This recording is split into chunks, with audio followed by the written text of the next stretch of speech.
علاج یہ ہے کہ فوج کو بتائیں کہ تم بڑا ظلم کرنے والے ہو، تمہیں پتہ ہی نہیں کہ عالمی سیاست میں ہو کیا رہا ہے، تم غیر قوموں کے اعلی کار بن گئے ہو، تمہیں یہ پتہ نہیں کہ تم کس لیے کیا کر رہے ہو، تمہاری ڈائریکشن نہیں رہی، کوئی تمہارا رخ معین نہیں ہے،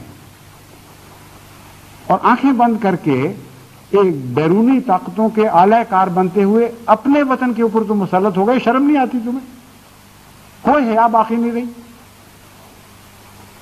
کہ جس فوج کو غیر قوموں کے تسلط سے بچانے کے لیے قائم کیا گیا تھا، اور ساری قوم اپنا خون پلاتی ہے تمہیں اس وجہ سے کہ تم ہمیں غیروں کے تسلط سے محفوظ رکھو، اس پر تم خود مسلط ہو گئے ہو.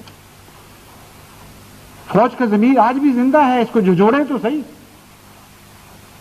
فوج کی بھاری اکثریت سمجھے گی اس بات کو، اور بغیر خون خرابے کے، بغیر ان کے خلاف نفرت کی تعلیم دیے، ان کے اندر ایک شعور بیدار ہوگا. یہ اپنے افسروں کو کہیں گے کہ ہم یہ نہیں ہونے دیں گے. ابھی چند دن ہوئے ہم نے آزادی حاصل کی تھی، اور اپنی آزادی کے اوپر ہم خود تبر بن کر بیٹھ جائیں، تبر بن کر پڑیں اور آزادی کو ٹکڑے ٹکڑے کر دیں؟ ہرگز ایسا نہیں ہوگا. یہ آواز اگر باہر سے اٹھے گی تو فوج میں مدافعت پیدا کرے گی. اگر فوج کے اندر سے اٹھنی شروع ہوئی تو یہ آواز فوج کو آزادی کا احساس دلائے گی، اپنی ذمہ داریوں کا احساس دلائے گی. اس نعرے کے خلاف مرافعت اور مدافعت پیدا نہیں ہوگی، بلکہ اس کے حق میں مزید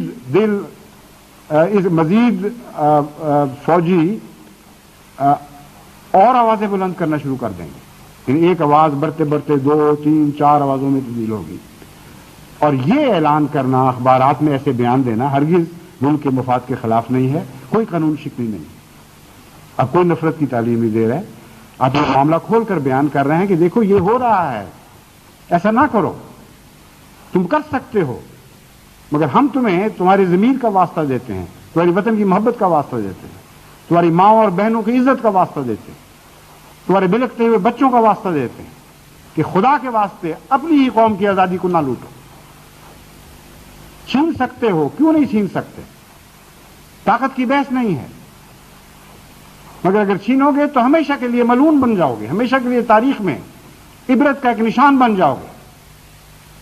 میر جعفر کے نام کی طرح تمہارے نام پر لعنتیں ڈالی جائیں گی، تمہارا نام میر صادق کا نام بن کر دوبارہ ابھرے گا. یہ بتاؤ اس قوم کو